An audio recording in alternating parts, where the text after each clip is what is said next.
மிளகு குழம்பு, பெப்பர் குழம்பு சொல்லுவாங்க. அந்த பெப்பர் குழம்பு தான் பார்க்க போறோம். இந்த மிளகு குழம்பு வந்து மருத்துவ குணம் கொண்ட ஒரு குழம்புன்னு சொல்லலாம். ஆனால் நம்ம வீட்டு பசங்களுக்கு, குழந்தைங்களுக்கு கண்டிப்பாக கொடுக்க வேண்டிய ஒரு முக்கியமான ஒரு ரெசிபி. ஆமாம்.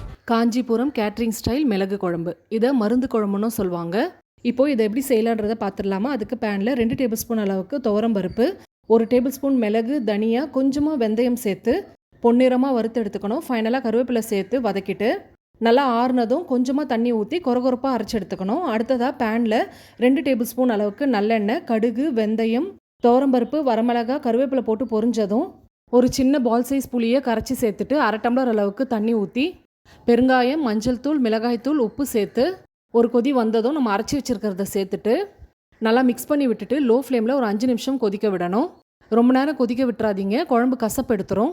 குழம்பு நல்லா திக்காகி எண்ணெய் பிரிஞ்சு வந்ததும் 1/2 டீஸ்பூன் அளவுக்கு வெல்லம் சேர்த்து இறக்கிட்டா சூப்பரான மிளகு குழம்பு ரெடி. வர்றது மழை சீசன். இந்த மாதிரி மருந்து குழம்பெல்லாம் செஞ்சு சாப்பிட்டுட்டு நம்ம உடம்ப நாம தான் காப்பாற்றிக்கணும். கண்டிப்பாக நீங்களும் ட்ரை பண்ணி பாருங்கள். ட்ரை பண்ணிவிட்டு ஃபீட்பேக் சொல்லுங்கள். பை.